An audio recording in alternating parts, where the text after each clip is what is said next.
Hey folks, I am Latish Poojari, DTLP intern and PPO holder, belonging to PGDM 23 batch. I have a 31 months work ex in TCS and got my summer internship in G.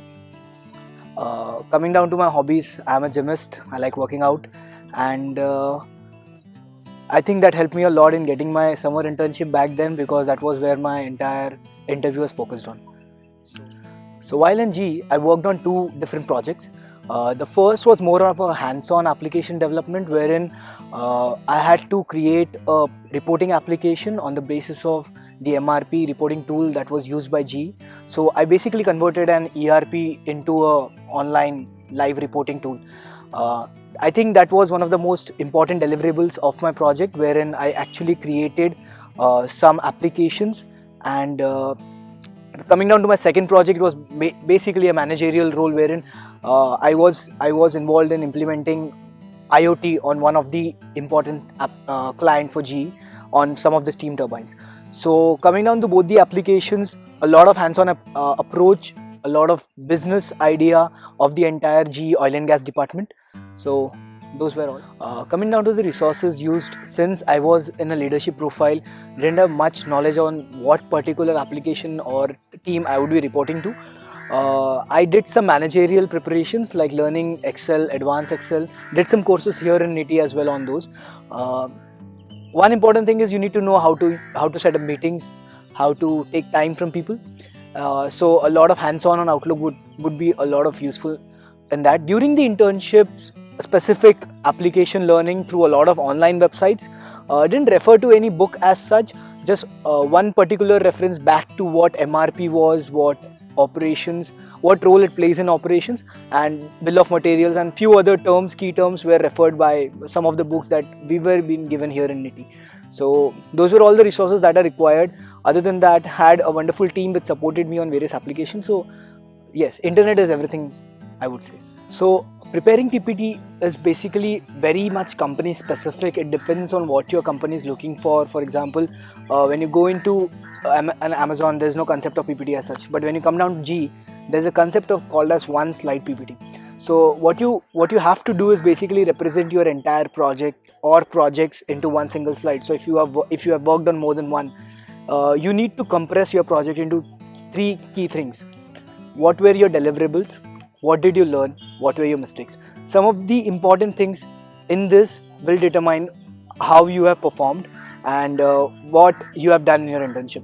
Now, explaining them in a PPT is a different skill that will come to later. Coming down to my mid-review, it was since I was the only one located back here in Mumbai. I did a Skype mid-review, and it restricts your chances of giving a PPT, but you can make the most use of it if you know what you're going to present and prepare yourself at least an hour before when you walk into that particular interview room.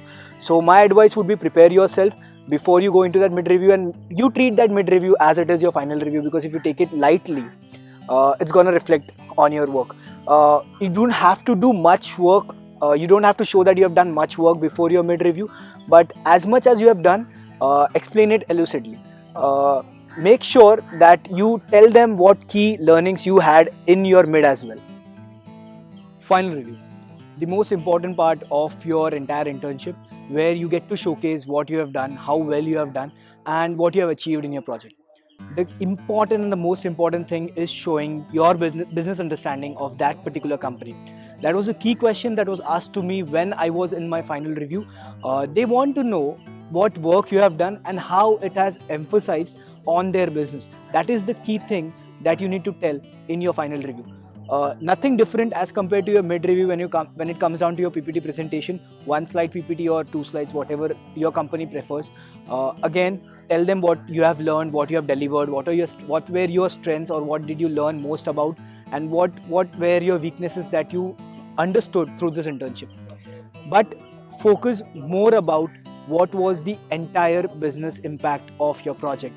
You show that as a grand impact, even if it is a minuscule, and you have done it. That's how you crack your internship back, basically. So a typical day back here in GE Mumbai office was quite interesting because you get to take a lot of responsibilities on your hands, and thus you have a lot of meetings to go to, you have a lot of things to learn about. Usually my day started with an early meeting with my boss, giving him an update about what I have done on the previous day and what was the progress of the application. Now this usually happened over a coffee or a tea, so it was a very informal meeting. Here in GE Mumbai or in GE as such, a lot of informal conversation takes place. So you after that you set up some calls, work on your project, go develop your application, and whatever work you have got, go for a lunch with your team, have some discussion about what's going on in GE, come back to your office, finish off your job, have some informal conversation again with your boss at the end of the day, if possible, because he's a very busy man. Usually, when you are in an internship, you get to work under some CXOs, so it becomes difficult to get that time. But that's how a day usually ends, and you head back home. That's it. So this happened to me back on my second day of internship when I was coming back from Bangalore to Mumbai, where I had my internship. So the induction was in Bangalore, and I was coming back to Mumbai.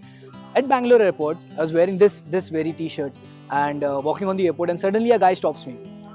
He tells me that, "Do you work for G?" And I said, "Okay, yes."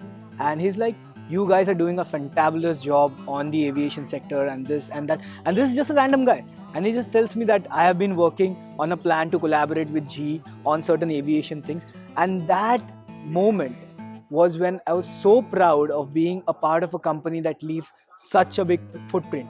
So one thing about this is, be proud of whichever company you're working in, because these are not small companies and you're leaving a huge footprint. You're helping a lot of people, and this particular moment will always be a part of my memory, and it still makes me proud to be a part of such a company which leaves such a big footprint around the world. So this is something that you would hear a lot from your seniors. Basically, when you're in your internship, don't work in a silo. So you are not there to just finish off a work and leave at the end of the day. You're there to network with people, communicate, and let your leaders, your managers know what you have been doing. So this is something that I could have done, was update my manager maybe twice or once a week about how the progress of the project is going on. The advantage of this, or something that I felt at the end, was on my last day my manager gave me a lot of work and I couldn't leave the company on the day I wanted to leave, and I had to extend one more day just to finish off the work, and it was fine with me. But again, that can lead to a negative impression. Didn't in my case, but don't take the chances. Update your leaders about what you've been doing. I know it's difficult to get a time. Approach them, be formal, and they will eventually give you time, because that is what they are there for. So coming down to what you could do differently to come into notice for your company is take on responsibilities. Now, I'm not saying that you cross your line and take responsibilities that you cannot fulfill, but if given an opportunity and if they ask you to do something that is not there in your profile or not there a part of your internship, do take it, because that leaves a positive impression on the company as well as the people you're working around, that you can take on responsibilities and you can deliver as well. Again, do not take responsibilities you are unable to deliver, because that will again end up leaving a negative impression. Another thing is, do not restrict yourself to what your manager or what your team lead is telling you.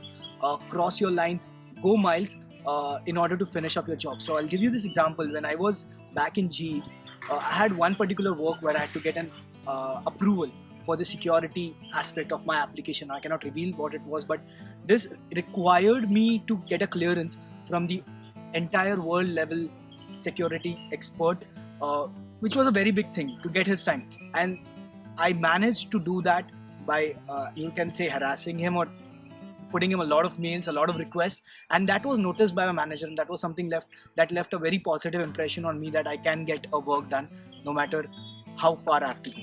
So that would be my advice. Thank you.